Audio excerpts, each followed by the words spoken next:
Hello students, welcome to MDBS Staying at Home Study Program. I am Gagandeep Kaur. Today I will teach you about lesson second. Yes बेटा, आज हम हिंदी की class में हिंदी का पाठ दूसरा पिता का पत्र पुत्री के नाम पढ़ेंगे. यस बेटा, हमारे लेसन का नाम क्या है? पिता का पत्र पुत्री के नाम. सबसे पहले हम यह भी जान लेते हैं ओके. जवाहरलाल नेहरू जी ने यह पत्र अपनी पुत्री इंदिरा को तब लिखा था जब वह 10 साल की थी. यस बेटा, जवाहरलाल नेहरू जी कौन थे? यस बेटा, जवाहरलाल नेहरू जी हमारे भारत के पहले प्रधानमंत्री थे. ओके बेटा, और उनकी पुत्री का नाम इंदिरा था बेटा. उन्होंने ये पत्र कब लिखा था इंदिरा को? जब वह 10 साल की थी. इंदिरा गांधी भारत की प्रथम महिला प्रधानमंत्री थी. यस बेटा, इंदिरा क्या थी? अपने पिता की तरह, जैसे उनके पिता भारत के पहले प्रधानमंत्री थे, वो क्या थी? महिला प्रधानमंत्री थी. ओके बेटा, पहली महिला प्रधानमंत्री थी. और इंदिरा की माता का नाम क्या था बेटा? कमला नेहरू. ओके. हिंदी को 14 सितंबर 1949 को भारत की राज्यभाषा की उपाधि प्राप्त हुई थी. तभी से 14 सितंबर को हिंदी दिवस के रूप में मनाया जाता है. यस बेटा, हिंदी दिवस को हम कब मनाते हैं? 14 सितंबर 1949 को. ओके बेटा. यस, आगे हम ये पढ़ेंगे. जवाहरलाल नेहरू द्वारा इंदिरा गांधी को लिखा गया यह पत्र हिंदी के प्रसिद्ध लेखक मुंशी प्रेमचंद द्वारा अनुदित है. इस पत्र में भाषा के आरंभिक रूप, लिखावट और गिनती के बारे में बताया गया है. यस बेटा, जो इस तस्वीर में हमें दिख रहे हैं वो कौन है? जवाहरलाल नेहरू जी. जब इन्होंने अपनी बेटी को पत्र लिखा था, है ना, जो उसमें क्या क्या बताया था इन्होंने? भाषा के बारे में और लिखावट के बारे में और गिनती के बारे में. इस पत्र में इंदिरा को इसके बारे में बताया था जो उन्होंने अपनी बेटी को पत्र लिखा था. ओके बेटा, देखो. प्रिया इंदु. यस बेटा, जब हम किसी को पत्र लिखते हैं, है ना, जिसको हमने देना होता है उसी का नाम लिखते हैं ना, प्रिया. जैसे जवाहरलाल नेहरू जी ने अपनी बेटी को लिखना था तो उन्होंने क्या लिखा? प्रिया इंदु. ओके. यस बेटा, हमें मालूम है कि जानवरों की भी कुछ बोलियां होती हैं. तुमने बाज आदि जानवरों की अजीब आवाज़ें भी सुनी होंगी जो डर जाने पर अपने भाई बंधुओं को किसी खतरे की आवाज़ देने के लिए मुंह से निकालते हैं. शायद इसी तरह आदमियों में भी भाषा की शुरुआत हुई. शुरू में बहुत सीधी सादी आवाज़ें रही होंगी. जब वह किसी चीज़ को देखकर डर जाते होंगे और दूसरों को उसकी खबर देना चाहते होंगे तो वह खास तरह की आवाज़ निकालते होंगे.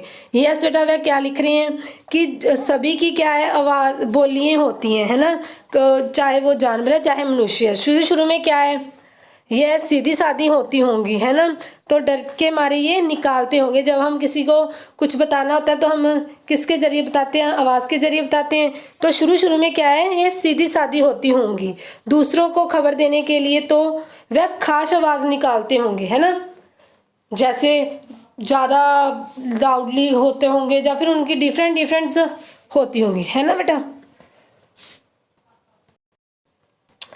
यस बेटा, नेक्स्ट पेज. शायद इसके बाद मजदूरों की बोलियां शुरू हुई. बहुत से आदमियों को कोई चीज़ खींचते या कोई भारी बोझ उठाते नहीं देखा है. ऐसा मालूम होता है कि एक साथ हाथ लगाने से उन्हें कुछ सहारा मिलता है. यही बोलियां पहले आदमी के मुंह से निकली होंगी. धीरे धीरे शब्द बनते गए होंगे, जैसे पानी, आग, घोड़ा, बालू आदि. सबसे पहले क्या है बेटा? लोग कुछ आवाज़ निकालते होंगे, है ना, अपने मुंह से, जैसे हाय, है ना, ये वाली. उसके बाद क्या है? धीरे धीरे शब्द बनते चले गए होंगे, जैसे पानी, आग, घोड़ा, बालू आदि. पहले शायद सिर्फ नाम ही थे, क्रिया ना थी. पहले क्या था? जैसे बेटा कोई काम नहीं होता था, क्रिया नहीं करते थे लोग. क्या थे उनके? सिर्फ नाम होते थे. अगर कोई आदमी यह कहना चाहता होगा कि मैंने भालू देखा है, तो वह एक शब्द भालू कहता होगा और बच्चों की तरह इशारा करता होगा। उस वक्त बहुत कम बातचीत तो होती होगी। ओके बेटा, क्या है, जब किसी ने कोई भालू देखा होगा, है ना, उस समय में, तो क्या है, वह भालू बोलकर उसकी इस तरफ इशारा कर देते होंगे, है ना, कि ये क्या है, भालू है ना। धीरे धीरे भाषा तरक्की करने लगी। हौली हौली क्या हुआ बेटा, जो भाषा थी, है ना, तरक्की करने लगी। पहले छोटे छोटे वाक्य पैदा हुए, फिर बड़े बड़े। सबसे पहले बेटा जब बोलना शुरू किया होगा, है ना, मनुष्य ने, तो वह सबसे पहले छोटा छोटा बोलता होगा, है ना, छोटे छोटे से वाक्य बोलता होगा, बाद में बड़े बड़े बोलने स्टार्ट किए होंगे, है ना। किसी जमाने में भी शायद सभी जातियों की एक ही भाषा ना थी। जब बेटा शुरू हुई होगी, है ना, भाषा, तो क्या थी, सभी की एक ना थी। लेकिन कोई जमाना ऐसा जरूर था जब बहुत सी तरह तरह की भाषाएं ना थी। मैं तुमसे कह चुका हूँ कि तब थोड़ी सी भाषाएं थी। यस बेटा, ये किस समय की बात कर रहे हैं, जब हमारे पास क्या थी, सिर्फ भाषा तो बहुत सभी की अलग अलग थी, लेकिन क्या थी, पर तरह तरह की भाषा नहीं बोली जाती थी। सभ्यता शुरू होने के ज़माने तक जिसका हम जिक्र कर रहे हैं, भाषा ने बहुत तरक्की कर ली थी। जब बेटा सभ्यता शुरू हुई थी, तब क्या था, भाषा ने और भी तरक्की कर ली थी। इसीलिए लोगों को अब से कहीं ज़्यादा बातें याद रखनी पड़ती थी। पहले क्या थी बेटा, वो कम बातें याद रखते थे। फिर क्या था, जब जब भाषा का जिक्र होता गया, तो उन्हें क्या था, जो बातें थी वो भी लंबी याद रखनी पड़ती थी, ज़्यादा बातें याद रखनी पड़ती थी, है ना। तुकबंदियों और छंदों को याद रखना ज़्यादा सहज है। यही सबब है कि उन मुल्कों में जहाँ पुराने ज़माने में सभ्यता फैली हुई थी, तुकबंदियों और लड़ाई के गीतों का बहुत रिवाज था। तब बेटा क्या था, लड़ाई के गीत ज़्यादा गाए जाते थे, है ना।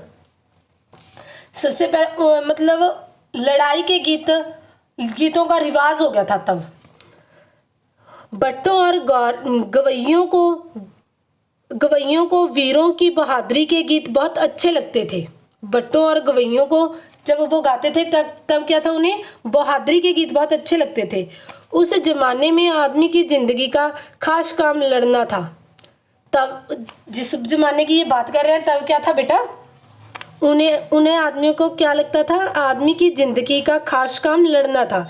इसीलिए उनके गीत भी लड़ाइयों की ही है। हिंदुस्तान ही नहीं, दूसरे मुल्कों में भी यही रिवाज था। अकेले हमारे हिंदुस्तान में नहीं होता था, सभी मुल्कों में यही रिवाज थे बेटा।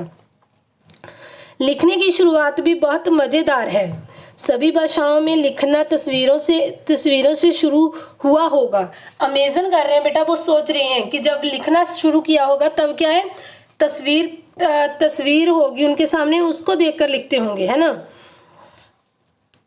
जो आदमी मोर के बारे में कुछ कहना चाहता होगा, उसे मोर की तस्वीर का खाका बनाना पड़ता होगा। खाका क्या होता है बेटा, नक्शा बनाना पड़ता था, है ना। जैसे उन्होंने मोर के बारे में कुछ कहना है, तो उससे पहले मोर को बनाना होगा, है ना, मोर की ड्राइंग करनी होगी उससे। हाँ, उस तरह कई बहुत ज़्यादा ना लिख सकता होगा। धीरे धीरे तस्वीरें सिर्फ निशानियां रह गई होंगी। इसके बहुत दिनों पीछे वर्णमाला निकली होगी और उसका रिवाज हुआ होगा।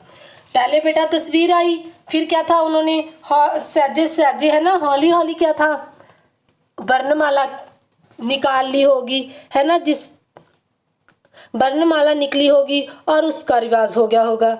इससे लिखना बहुत सहज हो गया। ओके, इससे लिखना और भी इजी हो गया था बेटा।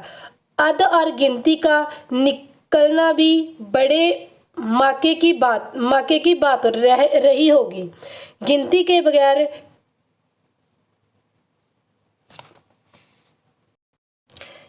के बगैर कोई रोजगार करने का ख्याल भी नहीं किया जा सकता। जिस आदमी ने गिनती निकाली, वह बड़ा दिमाग वाला या होशियार आदमी होगा। ओके बेटा, वो क्या कहते हैं कि जो गिनती है ना, उसके बिना तो हम कुछ भी नहीं कर सकते, है ना, कोई काम ही नहीं कर सकते। तो अब वह कह रहे हैं कि बहुत दिमाग वाला आदमी होगा, जिसने क्या है, गिनती निकाली है, बहुत होशियार आदमी होगा, उसके पास बहुत माइंड होगा, है ना बेटा। देखो अब हम पढ़ते हैं। यूरोप में पहले अंक बहुत बड़े बढ़ गए थे। रोमन अंकों को तुम जानती हो, है ना बेटा। रोमन अंक तो हमने सबने पढ़े हैं, जैसे ये दिखाई दे रहे हैं, है ना। ये क्या है हमारे, ये सभी क्या है बेटा, हमारे रोमन अंक है, सभी को आते हैं ना। 1 2 3 4 5 6 7 8 9 10, ये क्या है हमारे रोमन अंक इत्यादि। यह बहुत बढ़ गए हैं और इन्हें काम में लाना मुश्किल है। ये क्या था बेटा, बहुत बढ़ गए थे और इन्हें काम में लाना मुश्किल था।